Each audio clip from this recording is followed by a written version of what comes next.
Hello, everyone. Bonjour tout le monde. It is absolutely wonderful to have you join us today. Welcome to Supporting Non-Qualified Non-Qualified webinar. We are today excited to be welcoming back our trusted friends from Miller Thomson to support us as we explore the guidelines and the new release of material that CRA has published in support of the work that community foundations do in supporting community.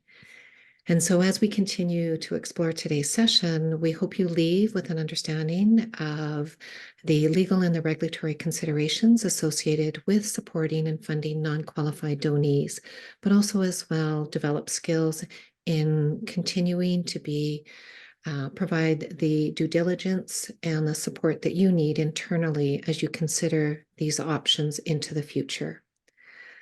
I am very honored to see so many familiar faces with us today, and we also have some new ones with us. Today, we're joined with members from Community Foundations of Canada, as well as with PFC. So welcome to all of you.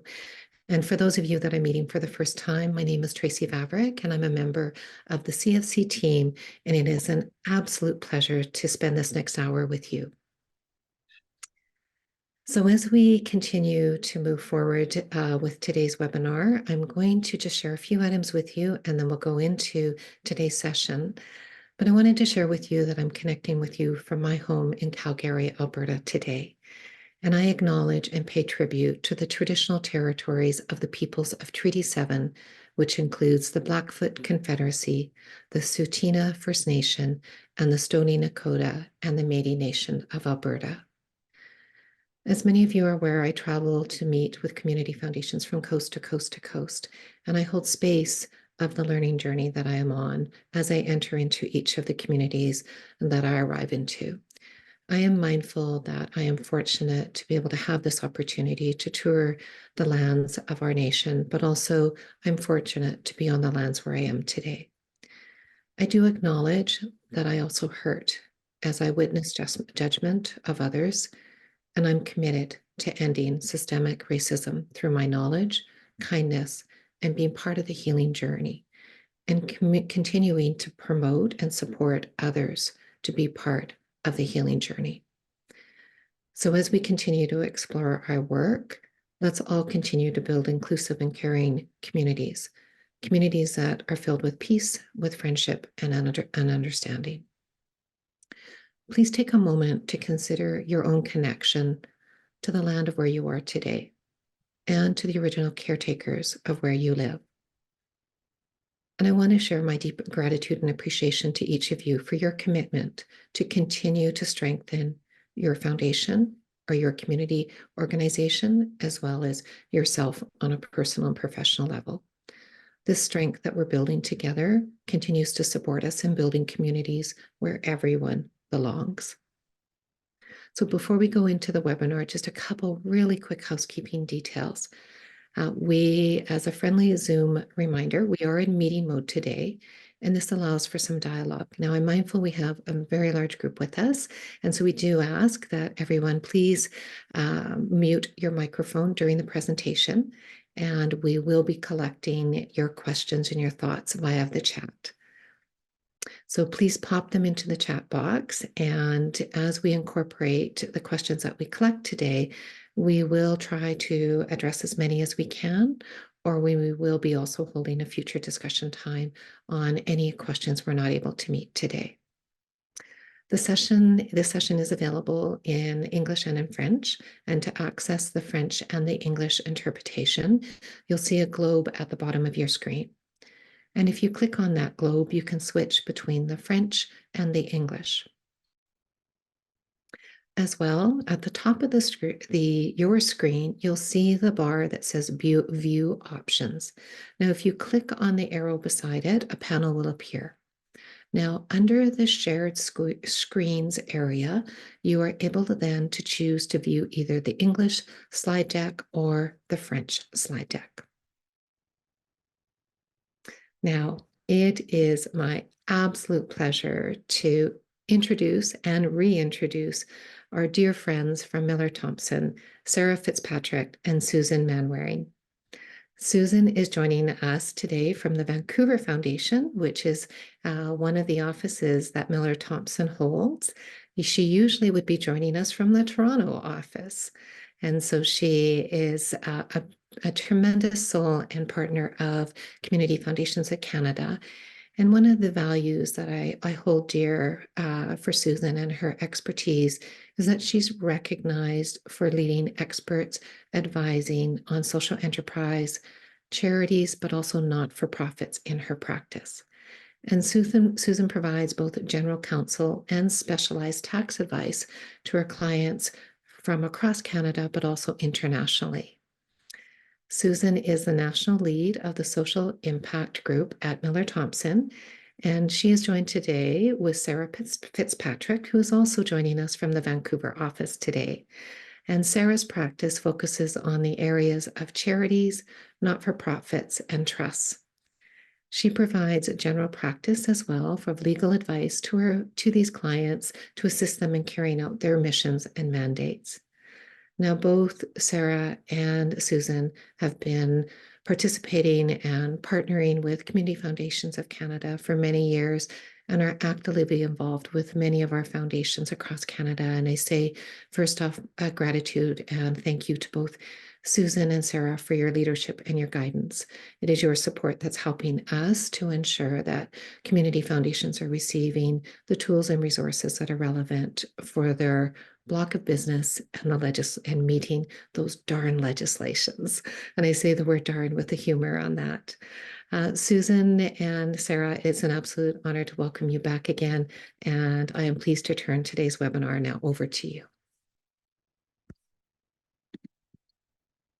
Thanks, Tracy. Hello, everyone. I am very happy to be here today, coming from the territory in Vancouver, where I'm not normally. I'm looking out a window at beautiful mountains, and they were even snow-capped, which is unusual this year, I hear. So it's actually a great day. And I'm very much looking forward to moving forward with this presentation for you. You could start the next slide, Kaltoon, thanks. And so what we're going to do today, Sarah and I are just going to go through an overview of the new provisions. I think we do need to give you a sense of what they are and make sure everybody's on the same page as to what they are. And go through some of the guidance that CRA has released. And then we're going to take some of that information and apply it specifically to some thoughts for community foundations. And I think the thoughts that we're applying for community foundations, some of them will apply to foundations generally, some of them are more particular to community foundations. So I know the members of PFC are here, and I think there'll be lots of information that you're going to get and take away from this presentation. I do want to say that before we start, these rules are very new, and although you'll hear me say they started in 2022, but the rules that have been introduced to permit foundations to make grants to non-qualified donees are relatively new, as is the guidance that CRA has put out. So Sarah and I are going to give you an overview and some thoughts as to how we think the rules are going to be put in practice going forward. But we do need to be careful and cautious during these early days of these rules, because they do have some strange aspects to them that probably either don't reflect the best legislative drafting or we're not clear what exactly these things mean yet. And we also really haven't seen them in application. So we don't know, we know what CRA's guidance says, but we don't know if CRA is faced with a particular situation, whether they would say something is onside or offside. That kind of knowledge and input will happen over the next couple of years, and we will be able to be more certain in our answers after we start to see some of how CRA is going to apply the rules. But for now, let's go into it. It's just sort of letting you know that there is a lot of, not uncertainty, but there will always be some "it depends" in our answers for a while, because we really don't have a good sense of how CRA is going to apply these rules and what questions they're going to ask. So Kaltun, if you can go to the next slide, please. So what are we talking about? As you know, we've tried for many, many years to get the income tax amended to permit charities to make grants to non-charities, which is not uncommon in the US or the UK or other countries, but in Canada, we always had the restriction. So amendments were brought into law in June of 2022, so quite a while ago, which now permit this. And it's done by introducing a new definition to the Income Tax Act of the words qualifying disbursement. And a qualifying disbursement includes a disbursement to a grantee organization, which is how they refer to a non-qualified donee. It also includes grants to qualified donees. So there's a whole new definition, which includes both grants to qualified donees and not qualified donees. But the new part is the disbursement to a grantee organization is permitted if the disbursement is in furtherance of a charitable purpose of the funder, the charity that funds the non-qualified donee. And the charity, in working with the non-qualified donee, enters into an understanding agreement, however, to direct, and well, I shouldn't say direct, to ensure that the disbursement will be exclusively applied to charitable activities which further the charitable purpose that has been identified of the funder. And we can go to the next slide, Kaltun. The third requirement is that funder, the charity, so in these slides, the community foundations are the funders, will maintain documents sufficient to demonstrate both the purpose for which the disbursement is made. So when the due diligence you're doing before you make the grant, you're going to identify what the purpose is, what the funds are going to be used for, and how the grantee organization is going to use them. And you're going to be able to get reporting or some kind of documentation to show that the grantee did apply the funds to the activities that further the charitable purpose of the charity.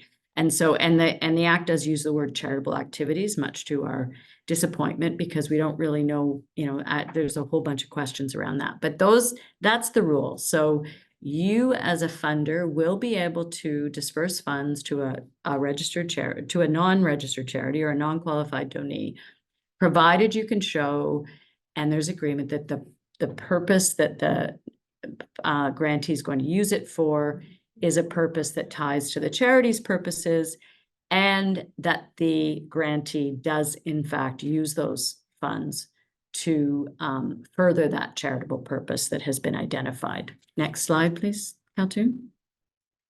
So it's a bit of a mouthful, but it is going to be better than what we had before.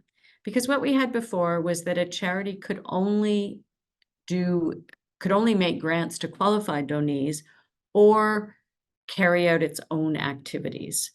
And so when many funders wanted to work with a non-qualified donee, they had to enter into some kind of a written agreement that would create the scenario where the activity that was being performed by the non-qualified donee would be considered the activity of the funder.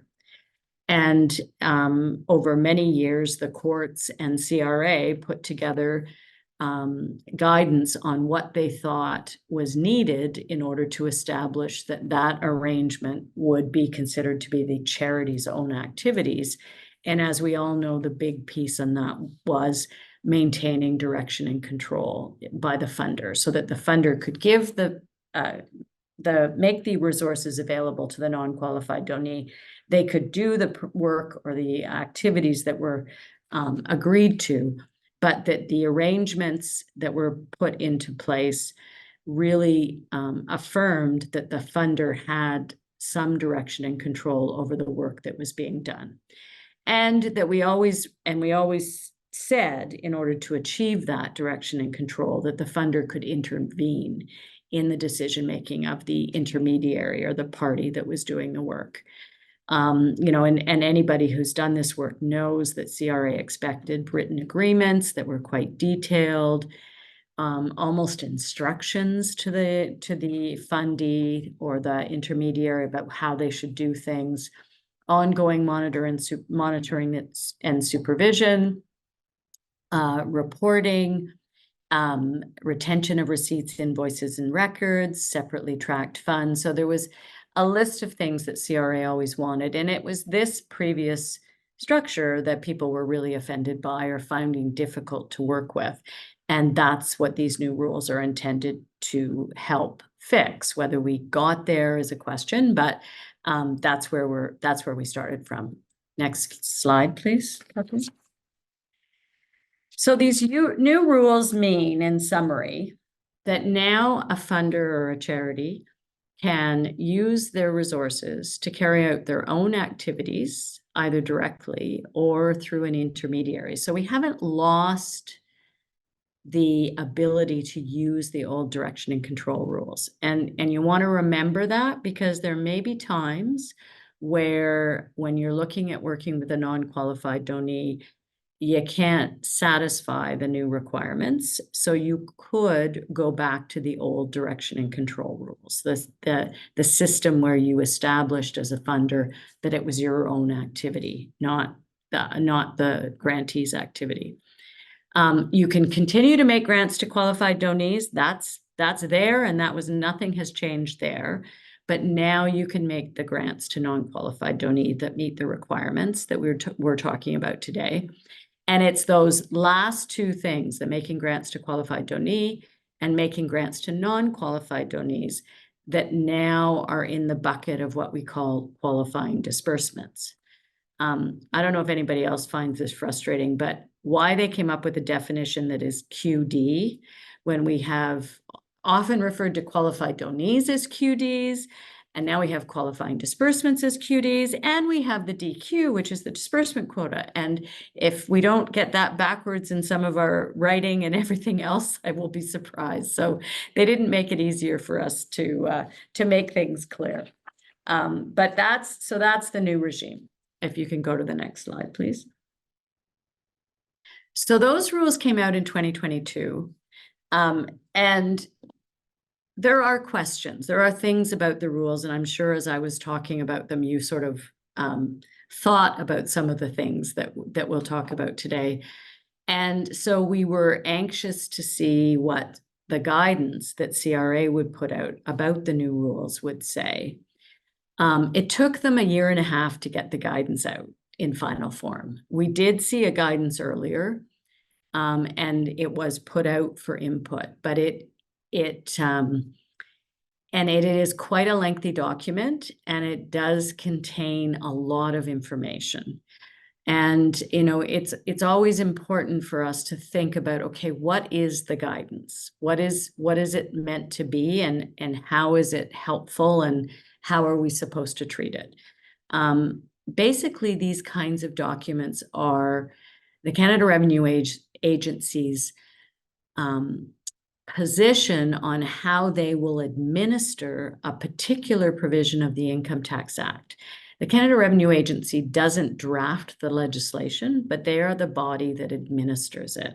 So in the context of charities, there are position papers that are put out about all the other tax rules that are different than this. But in the context of charities, the Charities Directorate regularly issues guidance that are intended to be helpful, so that if a charity is looking at the rules and has a question about a tax receipt, a related business, a grant to a non-qualified donee, there's somewhere they can go and they can read what CRA's position is. CRA's positions are not necessarily the law. They don't always get it right, and sometimes they take positions that are not consistent with the law, or perhaps require more than the law does. So they may, well, I'm not going to say more conservative, but they seem to be more detailed and ask for more things than the law does. So whenever we look at a guidance, we have to be respectful of it, because it clearly states what CRA is going to be thinking about. But we also have to understand that it's not black and white. This is what must be in every situation, because most of what we deal with are things that depend on circumstances. The good thing about the Canada Revenue Agency Charities Directorate and its guidance is that the Charities Directorate does see itself as trying to help charities when it issues these guidance. It's trying to educate and provide a reasonable resource that you can look to ensure you're in compliance with the Act. So I don't want to say these things are terrible, but I just think we need to really have the understanding of their context. In this guidance, CRA has said they're attempting to adopt a reasonable and flexible approach to interpreting the new rules. That's their language. And that's really helpful. So they're trying to say, okay, here's the new rules. Let's sort of help you figure out what you need to do to satisfy them. As we go forward, you'll hear that we have some frustration with these new rules, and there's some things in the new rules that seem very demanding, that CRA is actually trying to be helpful with in its guidance, and they may actually be more generous than the words are on the page in the Income Tax Act.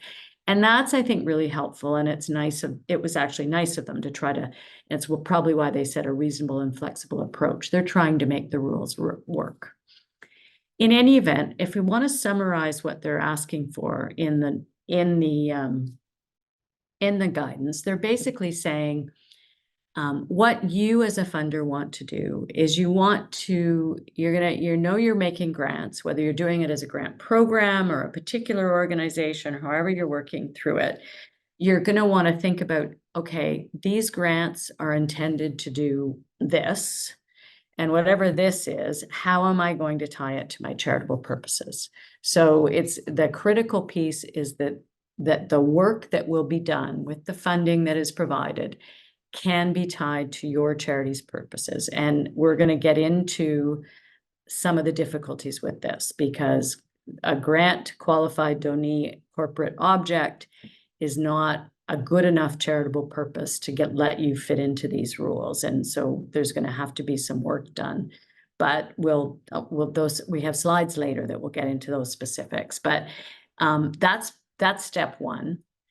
Then you're going to want to consider, okay, so now I'm giving money to a non-charity. And so what does CRA care about? Well, the reason they care about giving money to a non-charity is that they don't, if you give money to another charity, that charity is also filing a T3010. They're also reporting to CRA on the activity that they're doing. There's a way for CRA to sort of follow that money and make sure it's being used the way it should be.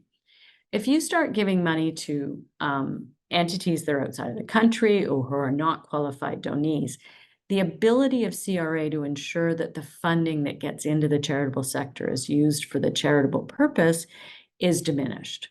So they're going to want you, the funder, to consider what's the risk based on the factors of this grant that might mean that this money will go to the non-qualified donee but won't ever get to do the work that's to further my charitable purpose. So you have to ask yourself that question. And then once you've determined that, is it low risk? Is it medium risk? How well do I know the grantee? What, the circumstances? Then you're going to apply some accountability tools in the context of your agreement with the grantee to ensure that you can then show that you've got some, it's not really oversight, but some relationship where you know that the grantee is doing what they've said they're going to do. You have a line of sight into the work that's being done, and you can sort of affirm that it's what you wanted them to do, and that you can get some kind of document, whether it's your own notes or whether it's some other kind of document in your books and records. Next slide, please, Kelton. And so as I said, when you're looking at the quality charity's purposes, you have to look at what is your current purpose. And this is, as I was saying earlier, the purpose of many foundations that were more recently established might be limited to providing grants to qualified donees or registered charity. If that's your only corporate purpose, These rules are not, CRA is taking the position these rules aren't available until such time as you amend your purposes. Because a grant to a qualified donee, well, a non-qualified donee is not a qualified donee, nor is it a registered charity. So that's all you have in your corporate documents, you're going to have to consider making a change. So we are, and they also, we've asked the question, well, can we say, can we amend these purposes to say we're going to provide qualifying disbursements to eligible grantees or something that fits with the new rules? CRA has also said they don't like that. They want the funders to sort of identify charitable purposes. And so they're saying the purpose must be within the four heads of charity, which, and this goes back to what is the common law definition of charity. In summary, that what we call the traditional four heads of charity are relief of poverty, advancement of education, advancement of religion, and then there's, thankfully, is this fourth bucket, which is such other purposes as the law has recognized as charitable. And it's that fourth bucket where most of the work that gets done by charities today fits. It's things like health, it's things like the environment, it's things like racial justice and human rights, and all sorts of research and all sorts of other things are in the fourth bucket. So in the context of these rules, if you don't have purposes that sort of identify one or more head of charity as being the purpose of your work, we're going to have to consider changes to the rules to make sure that you can take advantage of the rules. Related to this is that CRA has, unfortunately, a very today has a very specific way of wanting purposes to be drafted, which is quite detailed and focused. And we haven't got far enough along in this to know what CRA is going to expect for organizations that are funders across the charitable spectrum, to know what they're going to accept as a revised object. We're working on that with clients, and we'll start to have a better understanding, but that's going to be something we're going to have to think about as we go forward. Next slide, please, Kaltun. So once we've determined that there's a granting option that we want to pursue, and that we're going to it is going to further the purpose of the charity. So we've got over the hurdle of purpose. As I said, you're going to want to look at the risk level of the grant. And so I often, or I've come to understand that a lot of funders, foundations, private, public, community foundations, you already do a lot of this stuff when you're making grants to qualified donees. Like, there are programs and things that are being operated that where you're asking questions, you're getting information from your grantees, whether they be qualified donees or otherwise. You're doing some due diligence, and that's really what you're going to continue to do, and you're going to want to think about it in this context of grants to non-qualified donee. You're going to want to ask the question, do I know this grantee? Do I have a familiarity with the people, or are they new? You're going to want to think about, from your perspective as a foundation, have I done this before or not? If the grant that you're going to provide to the non-qualified donee is to be spent outside of Canada, you may want to think, okay, how do I make sure that it does get spent properly? I can't see it, I'm not visiting it. What are the things I'm going to do? CRA thinks that if it's a large grant, that the risk level goes up. I'm not sure that's always the case. I think all of these are factors, and you have to think about all these issues to determine, is it high risk, is it mid risk, or is it low risk? And why are we asking this? Why are we looking at this? I think it's fair to say that when you're making this assessment, if you're thinking it's a higher risk, there's a higher risk the monies will be misspent, or there's a higher risk it won't work the way it's intended, you're going to then ask the question, okay, how do I how do I put in place some due diligence to minimize that risk? If it's low risk, the things you would do are going to be less than if it's high risk.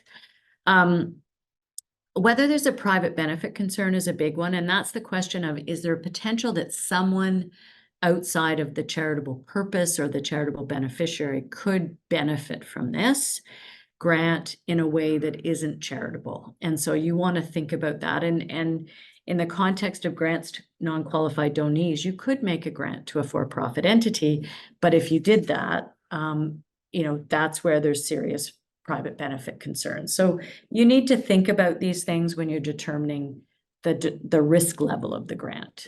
Next slide, please, Kaltun. And once you've done that, then you're going to think about, okay, what are the accountability tools? What are the things that are going to help me minimize that risk? One of the things you need to do right at the beginning is you're going to need your files to show, and these are things you want to document.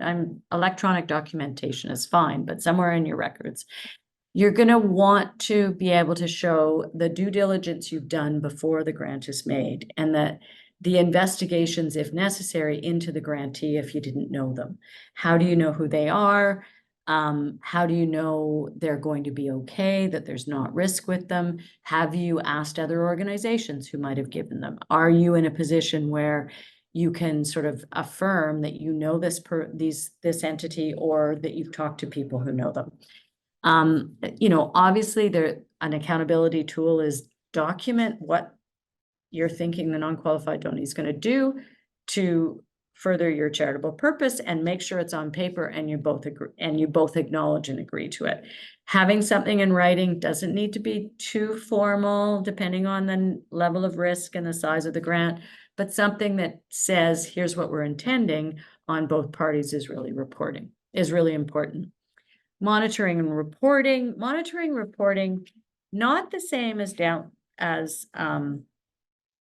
what we used to do in direction and control, but having a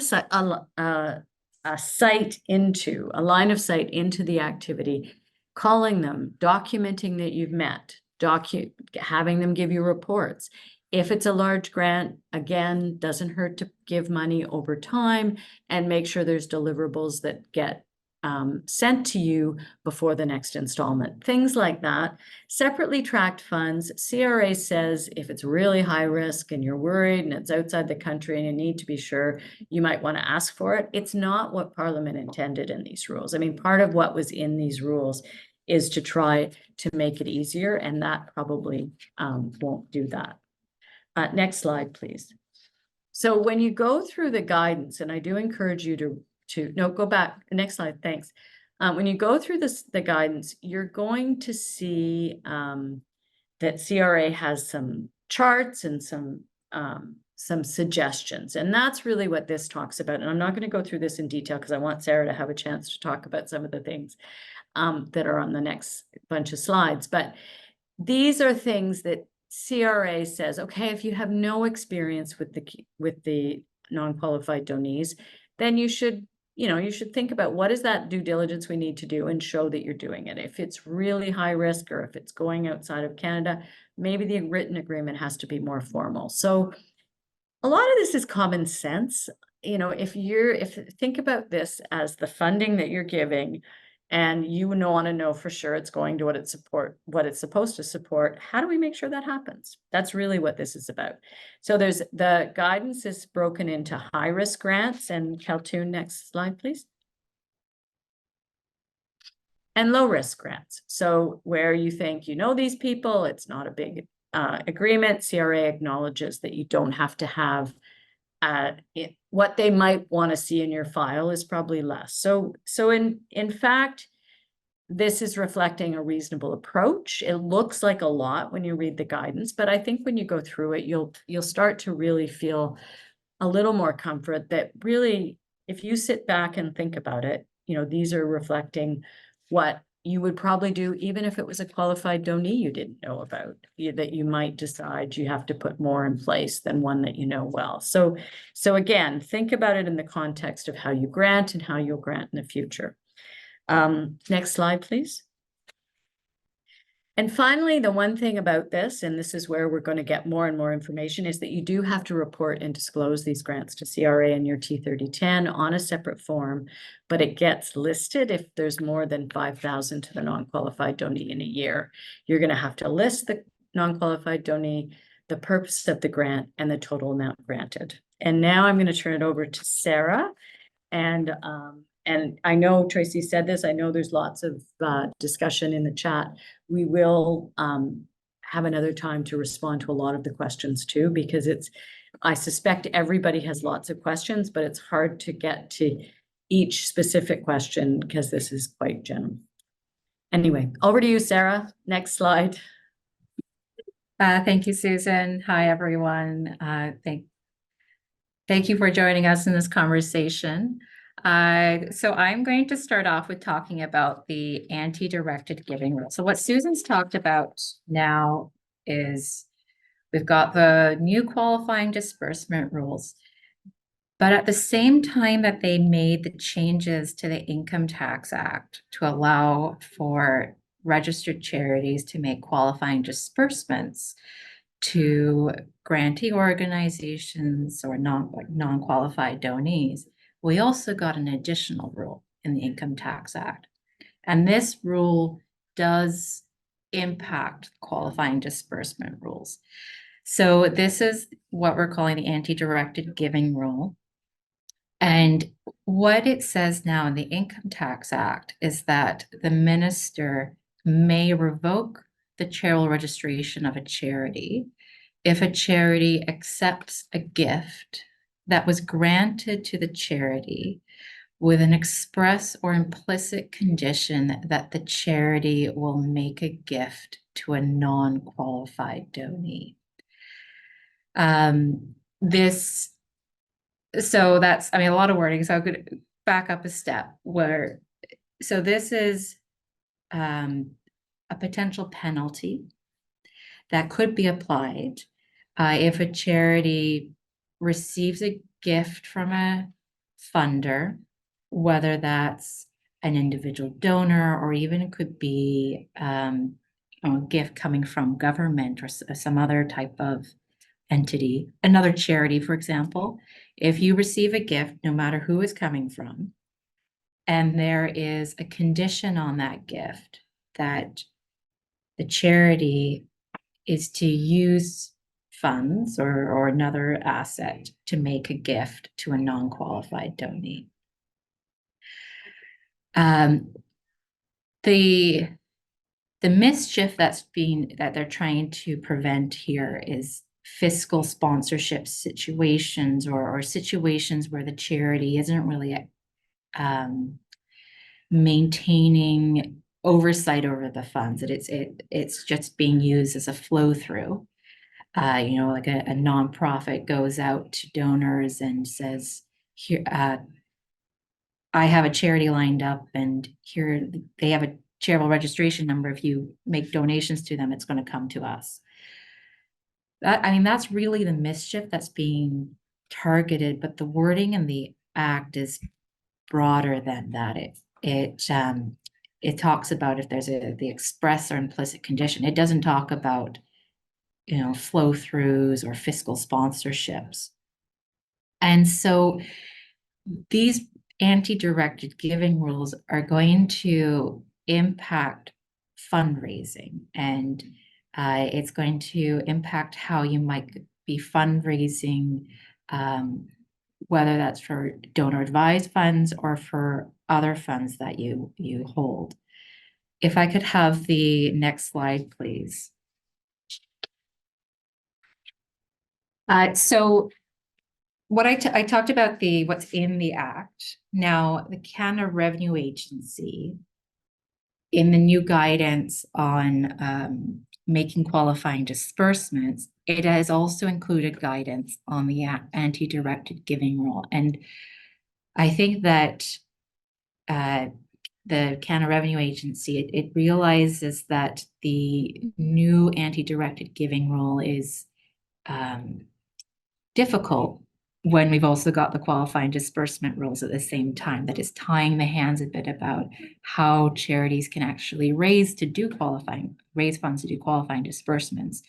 And so the guidance is trying to take a bit more of a, I would say, pragmatic approach, a bit more of a flexible approach than what is in the, a strict interpretation of the Income Tax Act.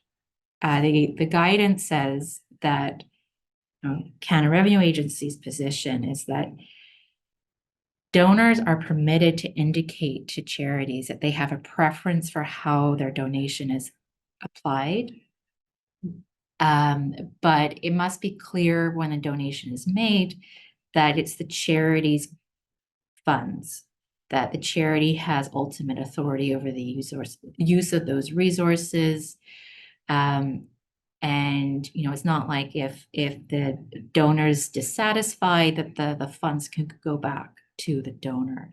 So if it is clear that the funds are used by the charity's funds, that is okay. We still do need to grapple with the wording in the Income Tax Act about you can't raise funds with an express or implicit condition it's going to go to a non-qualified donee. But this guidance does give us a little bit more flexibility with how is the Canada Revenue Agency going to interpret these rules. But should say their guidance is only administrative in nature, and over time that guidance might change. Until we get to a court case, we are working with new rules where we're still waiting to see how these are going to be interpreted. So that, so far we've covered what the new rules are, and now we want to get into some more specific issues that come up that we've kind of touched a little bit on. So if I could have the next slide, please. So Susan's talked about the purposes, but it is something that we wanted to spend a little bit more time drilling into.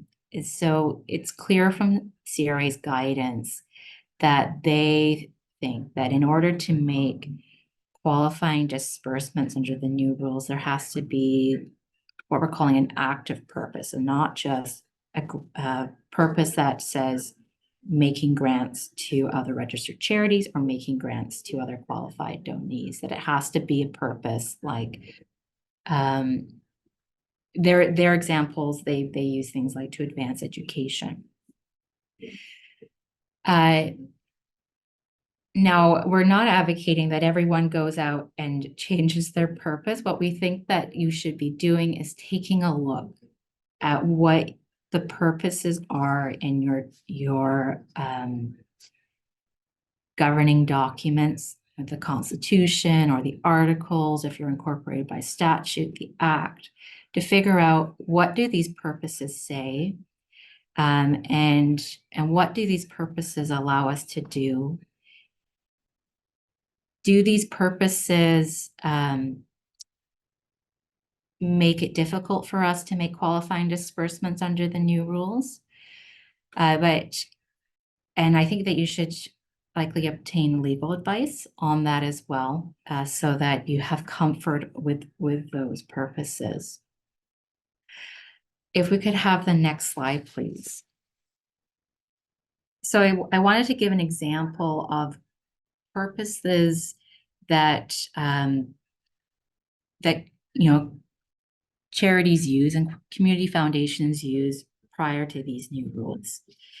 So you might have a purpose in your articles that say, to receive and maintain a fund or funds and apply the part of the principal and income therefrom for grants to qualified donees. And that purpose might go on to list specific charitable purposes to support educational programs.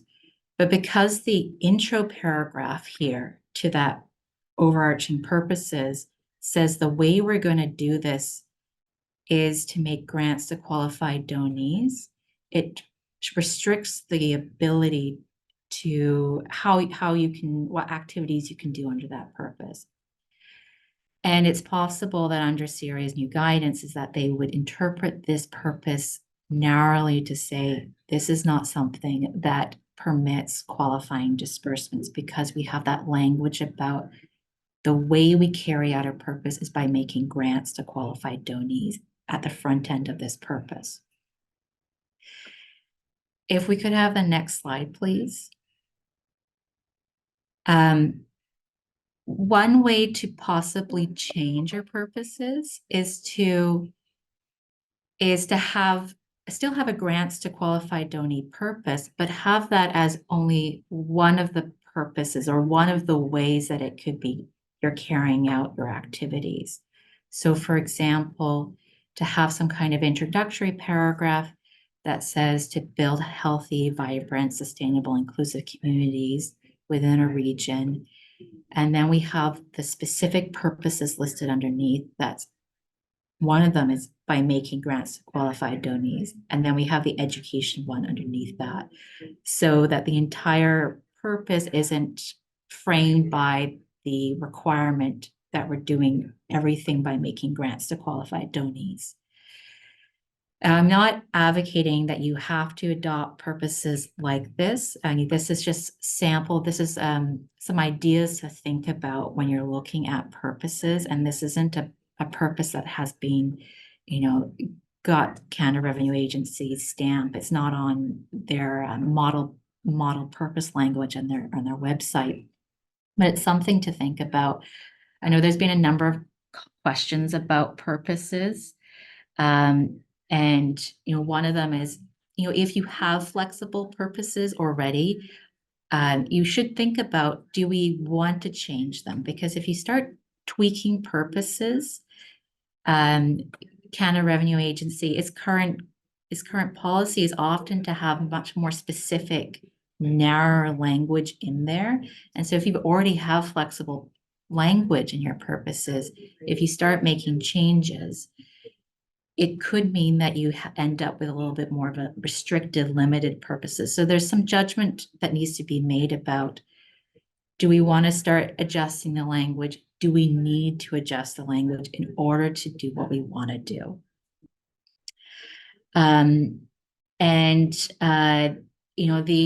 The new rules are what they are. There isn't necessarily a grace period before you go out and make changes to your purposes. We always need to think about, what do our purposes allow us to do?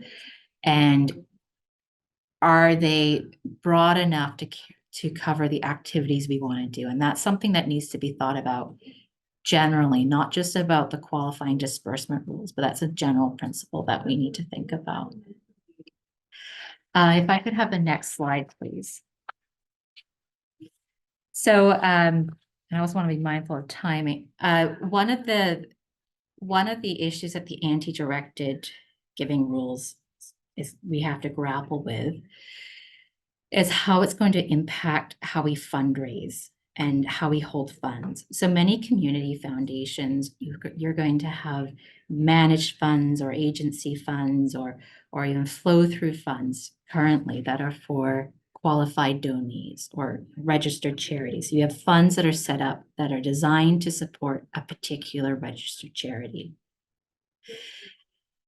We cannot do that with the new anti-directed giving rules. So even though you have the ability to make grants to non-qualified donees, the anti-directed giving rules, because they say you cannot raise funds that have the express condition that they're going to go to a non-qualified donee, we can't use managed funds or a specific fund that's going to be benefiting a specific non-qualified donee.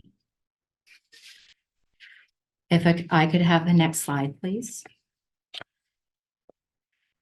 And another thing that it might impact is how you set up funds that are for particular projects or field of interest funds. So for example, if the foundation wants to fundraise for a program or a project that it's clear it's going to be carried out by a non-qualified donee, For example, if someone comes to you and says, we want to raise money for a new sports field or affordable housing project that's going to be carried out by a non-qualified donee. If you go out and fundraise for that particular project, and it's clear in the communications that it's going to be used by a non-qualified donee, we're also going to run into the anti-directed giving rules. And if I could have the next slide, please. So if we're thinking about how we fundraising, you might have funds that are maybe a community fund in your portfolio where you're raising money for many projects, or you can use the funds in there for many projects. Those are the types of funds where you're likely going to be able to use those and raise money for different types of projects, including projects that you can fund using the qualifying disbursement rules to non-qualified donees. We also need to think about grants. I touched on it earlier, but if you're receiving grants from the government, for example, that say we are giving you money that must be used to fund qualified donees, we also need to think, are we being caught by the anti-directed giving rules? If I can have the next slide, please. So while the anti-directed giving rules affect fundraising, they affect fundraising when the intention is that you're going to make a grant to the non-qualified donee. We do still have the own activity rules. There is still the ability to engage non-qualified donees as intermediaries to carry out activities on behalf of a charity. So if there is a particular project that you really want to get involved in, and the anti-directed giving rules are impacting the way that funding can be done, the fundraising can be done, there is still a way to do it. And that's through the own activity rules, where the community foundation is saying, we're going to be funding this project and we're going to engage the non-qualified donee on our behalf as an intermediary to carry out this project on our behalf. So so there are still ways to work with the rules, and the intermediary rules, they are still going to be relevant depending on the circumstance as well. If I could have the next slide, please. So if you're making a qualifying disbursement, there will need to be an agreement with the qualified donee that is specific to qualifying disbursements. It's going to address, what is the charitable activity that is being carried out in furtherance of the community foundation's charitable purpose. It might be similar to existing grant agreements that you use with registered charities, but there are certain requirements that should be in that qualifying disbursement agreement. So if we think about grant agreements that you have with registered charities, there is no legal requirement in the Income Tax Act about what must be in those agreements, but you might already be asking for some reporting back on what funding you provide to other registered charities. So that's where we're saying that there might be similar elements in your existing grant agreements that can apply to the new qualifying disbursement agreement. But we do need to specify what charitable activity is being carried out by the non-qualified donee. So that would be something that might be different from your other your grant agreements. And there is going to be a requirement to have reporting that you have the ability to ask for reporting, and that and so there is going to be diligence ongoing throughout the that grant relationship with the qualifying a non-qualified donee. I'm tripping up over the QDs and NQDs, which you may already be doing with the registered charities that you are funding at this time. If I could have the next slide, please. So I want to talk a little bit about what qualifying disbursements can be used for. They can only be used for charitable activities. And I know I saw a question a little while ago, and I just wanted to point it out before I forget to touch on it, because I know we also have a few minutes left.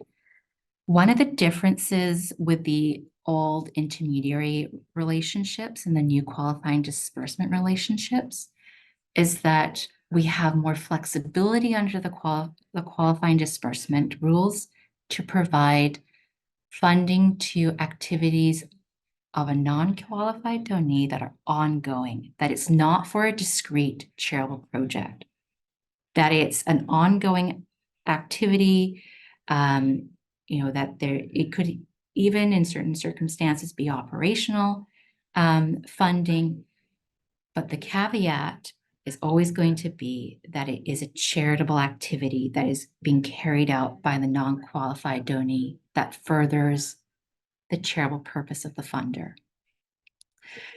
There is some tension with what is a charitable activity, because the Canada Revenue Agency thinks that management and administration and fundraising is not a charitable activity. But there isn't very clear guidance on this from the Canada Revenue Agency. That being said, charitable activities in themselves will have some aspects to them that draw in maybe administration or management that's connected to that charitable activity. So we don't want to say you can never provide funding that includes funding for management or administration. We need to think about what is the charitable activity, what is required to carry on that. And there's going to be times where there's management and administration that's part of that charitable activity. Can I have the next slide, please? So some final thoughts on this is that these rules are more flexible. We do have new ways where we can fund non-qualified donees that charities couldn't do before. And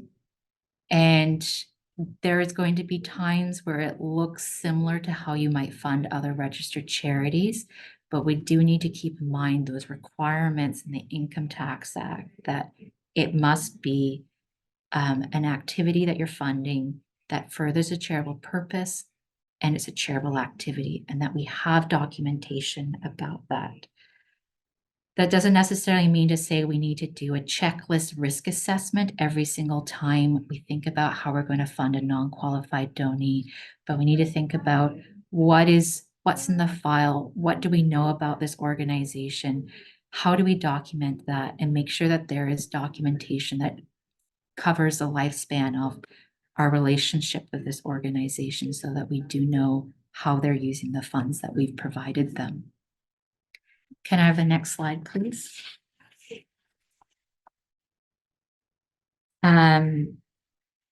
This is that point I made a little bit before. There is a difference with these new rules than under the own intermediary relationship rules.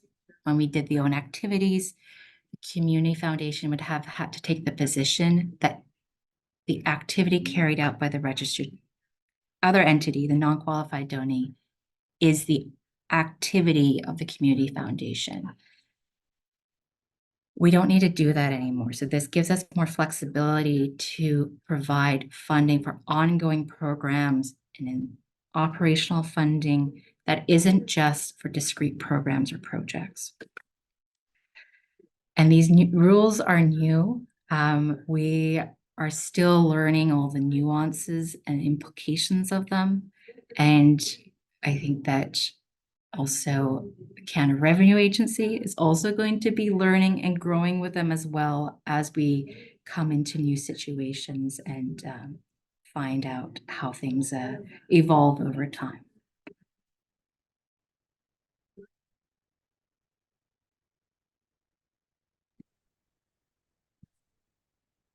Sarah, thank you so much. Susan, thank you so much. Here, I've been holding some time here as we've gone through and just really mindful of the amount of questions that have also been coming up today.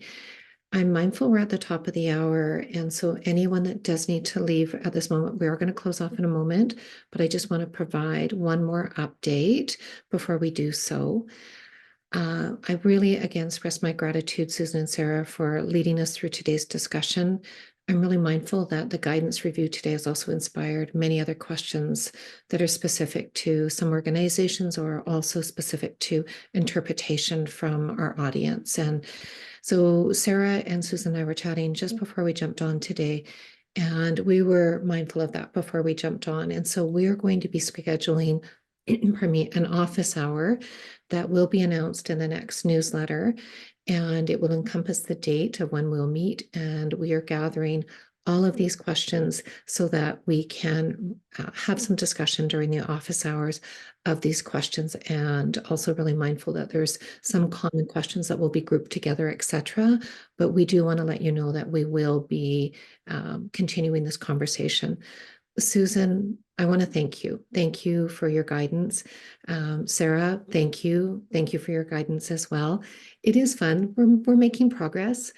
Yes, don't despair, people. I Yeah. know it feels a little bit like we're still saying and there are some elements, but I really think if you think about how the due diligence you already do when you work with organizations, whether they're qualified donees or not, it's coming through the same thing. There's just some real questions about some of it that we will be working through. Mm. And on behalf of everyone that's with us today and others to the network, I thank you both for also having the care and the time to walk us through and to show the relevancy and how this looks for community foundations. So I'm really excited for us to plan out the office hours where we'll chat further. But before we leave today, for those that are with us, please take a moment to answer a couple questions. We have a poll here. Please take a moment to share with us your reflections from today, and this will help and guide us as we continue to craft out additional opportunities and learning sessions for each of you. As well, just want to note as you're filling the poll out at this moment, we're really excited as well to come together next week for a webinar that's up and coming on creating sustainable communities and navigating impact investing. So we hope you can join us for that session as well. There is a registration available on our events page of our website. So again, thank you, everyone. We're getting clearer. I use the terminology. Sometimes it seems a little mucky, but we are getting clear. And we're really grateful for everyone's support as we navigate and understanding that, as both Susan and Sarah have shared, there's still some questions, but we're navigating through and exploring how it looks for community foundations.